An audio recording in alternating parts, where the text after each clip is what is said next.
to how it feels, you know, walking into the ring. You know, everything you've been through in the past, all the running, all the miles, all the road work, all the amateur fights. Joet watched those low blows, and we just saw the sneakiness of Shakur Stevenson. I'm sure you didn't teach him or help him out with that in the gym at all, Terrence, but how he was bringing down the head of Joet Gonzalez in the clinch.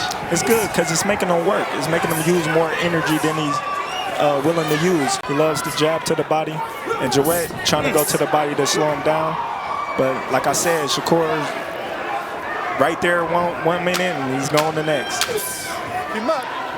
That's what Shakur's betting on, the fact that Joet will have to take more risks, and those straight shots from Shakur Stevenson are just working for him. Right, here he is. Here the overhead shot right here.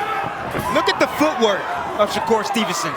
He's always 2 steps ahead of Joet Gonzalez. You dictate where he can and cannot go and allow your punches to meet him when they're there. You see Joet once again having to reach. He's got a 2-inch reach advantage over Shakur Stevenson. It stops your opponent in his tracks. Anything he's thinking about, he has to step back and regroup. Joet Gonzalez continues to follow, trying to put pressure on, but the slickness of Shakur Stevenson, next level, and the quickness once again. You know, leading into this fight, we knew that Shakur does not throw a lot of punches, but he's extremely effective. But some people figured Joet's going to be in there pressuring. That's not his style. He's also very cerebral. On Shakur Stevenson in that sequence. Did you say Texan? You know, man, we always like from Texas? No, Texas. Okay, okay. Well, you know, man, my accent is kind of, you know. It's Louisiana. On the defensive side, I think he could do a lot more offensively like there, where he connects with the left hook. But in terms of defensive prowess, this is exactly what we expected from the young prospect. Listen, you can't give up.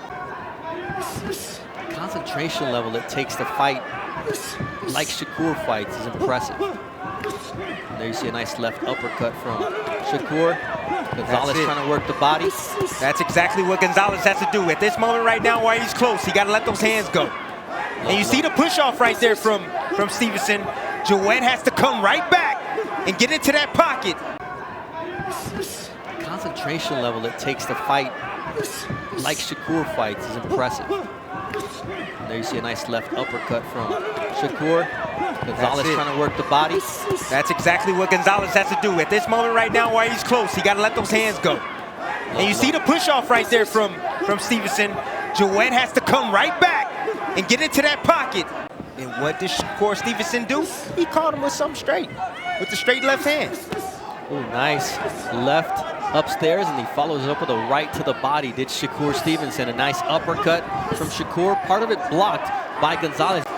But as I was saying, when you're fighting a fight and everything you do, you're getting hit. Everything you try, nice you're right missing. hand. Yeah, you're missing. You're not being successful. It's equivalent to not having money to feed your family, bro. In the late part of this fight. Just the last round, we saw 8 punches landed, but the 57 thrown, that made a big difference in the fact that, but it was a good round for him. Absolutely. The second half of this fight is going to be very important for Joet Gonzalez. He's going to have to pick up the tempo. He's going to have to take more risks. He's behind in the fight, and he's going to have to close the gap and pin Shakur Stevenson against the ropes. Nice long right hand to the body from Joet Gonzalez, who's finding a target now, but he gets caught with a nice counter left from Shakur Stevenson, who gets admonished for the push-off. Gonzalez just doesn't have that warrior, go-get-you-at-all-costs mentality. It's not in his game, but he's going to need to find it down the stretch here.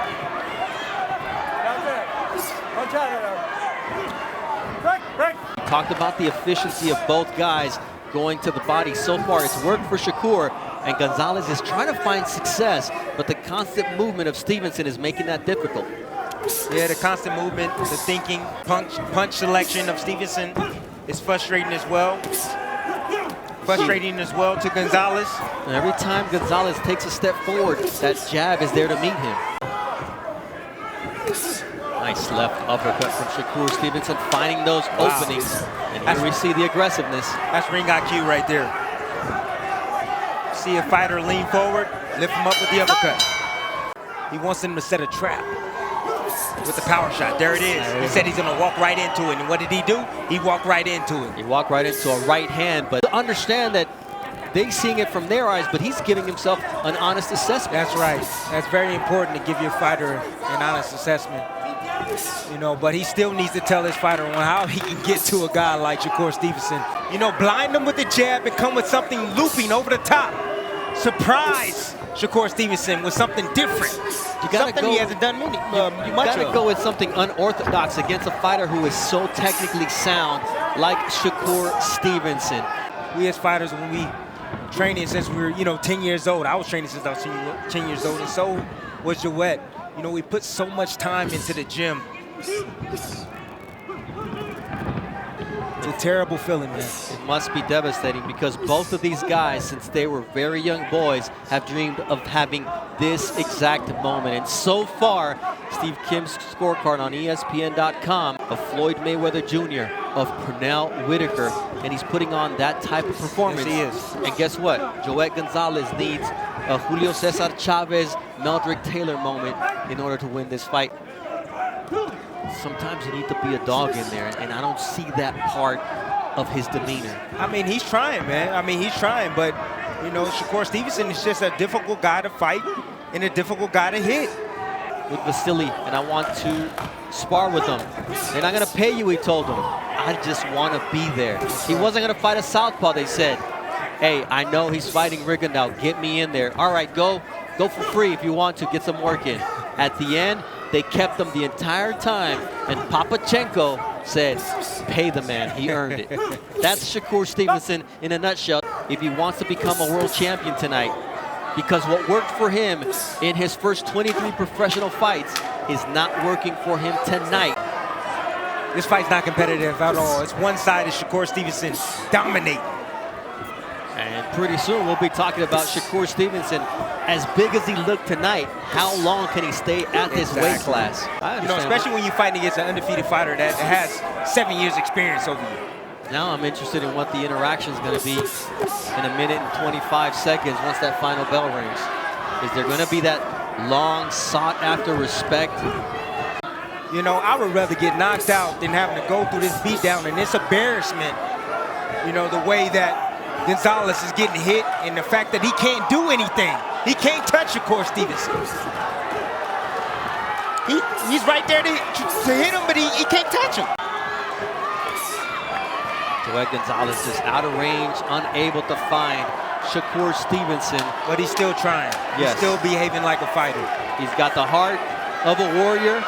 He just did not have the tools to deal with a man who wants to be known amongst the best in boxing history. Today was the first step in that direction for Shakur Stevenson. All in favor of the winner by way of unanimous decision. And now, WBO Featherweight World Champion from Brick City, Shakur